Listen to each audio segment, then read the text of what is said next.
اللہ نے زکوٰۃ فرض کی ہے تو زکوٰۃ نکالو۔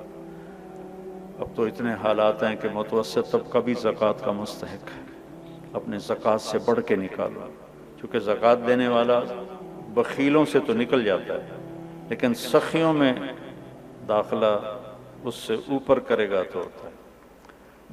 2,500 دے دیا نا 1,00,000 میں سے، تو اب آپ پہ بخیل کا لیبل نہیں لگے گا، لیکن سخی کا بھی نہیں لگے گا۔ اوپر چوانی خرچ کر دو تو ایک سٹیپ آپ آ جائیں گے۔ سخی بن کے زندگی گزارو، لوگوں پہ خرچ کرنے کا مزہ بہت ہے، جوڑنے کے مزے سے زیادہ لگانے کا مزہ ہے۔ تو رمضان آ رہا ہے، خرچ کریں، زکوٰۃ سے بڑھ کر دیں، انتہائی ضرورت مند ہیں ہمارے لوگ۔ ابھی تو وہ جو سیلاب سے جو گھر گرے تھے ابھی تو وہ ہی نہیں بنے، کتنے ہزاروں لوگ بے گھر بیٹھے ہوئے ہیں۔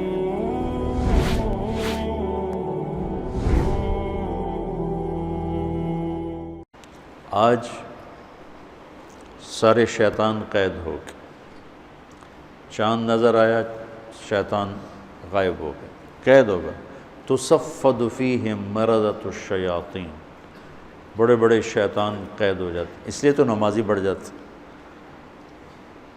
وہ پھر آہستہ آہستہ گھٹ جاتے ہیں کہ وہ ایمان کی اتنی طاقت نہیں ہوتی کہ وہ چل سکیں، لیکن ایک دفعہ جب وہ چھوٹتے ہیں شیطان سے تو سیدھے مسجد میں آتے ہیں۔ دوسرا کیا ہوا؟ جنت کو دھونی دی جانے لگی اور جنت کو سجایا جانے لگا روزے رکھنے والوں کے لیے۔ تیسرا کیا ہوا کہ ساری جاندار مخلوق روزہ رکھنے والوں کے لیے دعا میں لگ گئی، دعا میں مشغول ہو گئی۔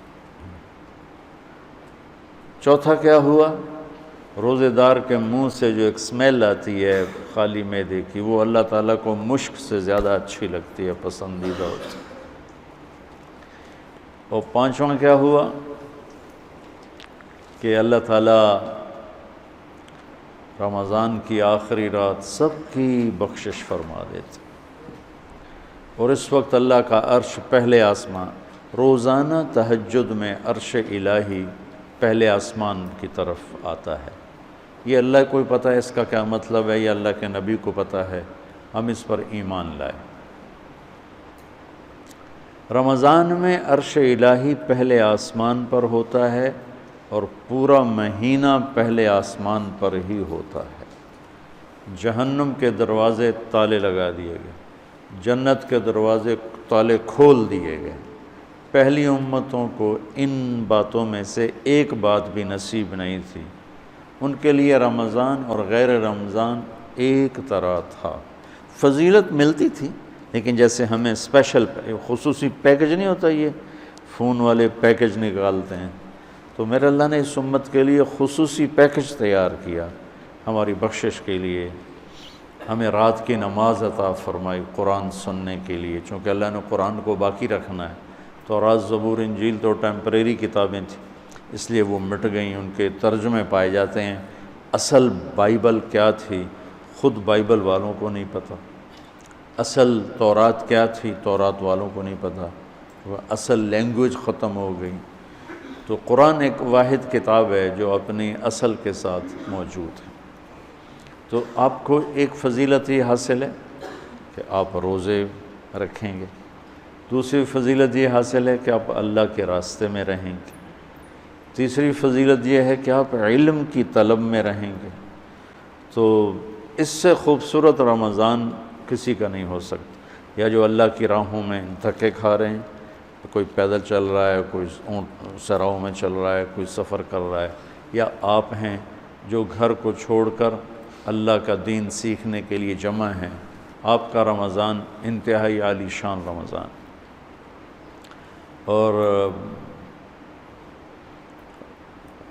افطار کے وقت عرش کے فرشتے جو اللہ کی تسبیح پڑھ رہے ہوتے ہیں، اللہ تعالیٰ فرماتے ہیں کہ میری تسبیح چھوڑ دو اور افطار کرنے والوں کی دعا پہ آمین کہو۔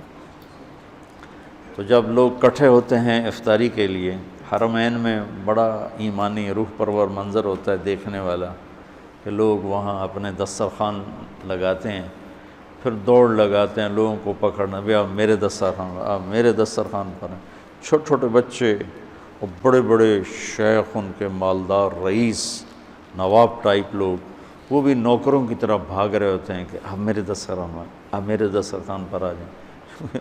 دسترخوان زیادہ ہوتے ہیں اور لوگ باہر بھی ہوتے ہیں، بکھرے ہوتے ہیں، تو ہر ایک کی تمنا ہوتی ہے کہ لوگ میرے دسترخوان پر سارے آ جائیں۔ تو حرمین کی برکتوں کو تو خیر کوئی بھی نہیں پہنچ سکتا ہے، لیکن حرمین کی برکتوں کے بعد اللہ کے علم کو لینے کے لیے روزے کی حالت بہت اعلیٰ چیز ہے، بہت خوبصورت چیز ہے۔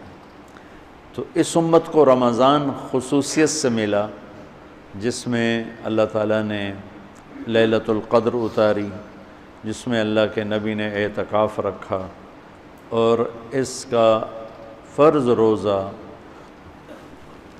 اس کی قیمت آپ اس حدیث سے لگائیں، لو ان رجلا صام یوما تطوعا ثم اعطی ملء الارض ذهبا لم یستوف ثوابہ دون یوم الحساب۔ جس شخص نے نفل روزہ رکھا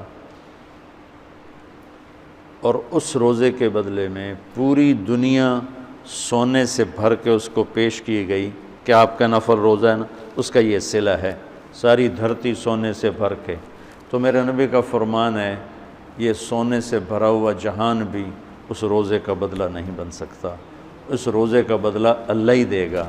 تو اب آپ بتائیں فرض روزے کی قیمت کیا ہوگی؟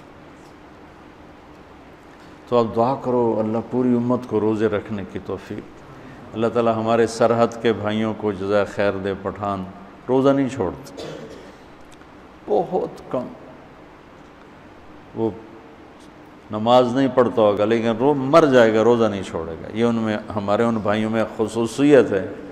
پنجاب میں کچھ روزہ رکھتے ہیں، زیادہ نہیں رکھتے۔ سندھ میں برائے نام ہے، اور آگے بلوچستان میں کسی کو پتہ ہی کوئی نہیں ہوتا، بلوچوں کا جو بروہی علاقہ۔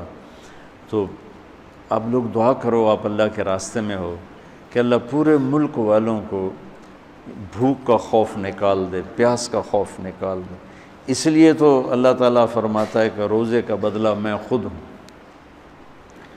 نماز پڑھو جنت، حج کرو جنت، عمرہ کرو، ذکر تلاوت جنت، تبلیغ، جہاد، تصنیف، تالیف، ذکر، بندگی جنت۔ روزہ رکھو تو اللہ کہتا ہے میں مل جاتا ہوں، روزے پہ اللہ مل جاتا ہے۔ الصوم لی وانا اجزا بہ۔ مولانا طارق جمیل فاؤنڈیشن، انسانیت کی محبت دلوں میں سموئے۔ اس رمضان المبارک MTJ فاؤنڈیشن پھر سے چاہتی ہے آپ کا بھرپور ساتھ، کیونکہ تعلیم سے دور، اپنی چھت سے محروم، صحت کے مسائل سے دوچار، اور سیلاب اور زلزلوں کی تباہ کاریوں کا شکار لاکھوں افراد کی زندگی آپ کی زکوٰۃ سے بدل سکتی ہے۔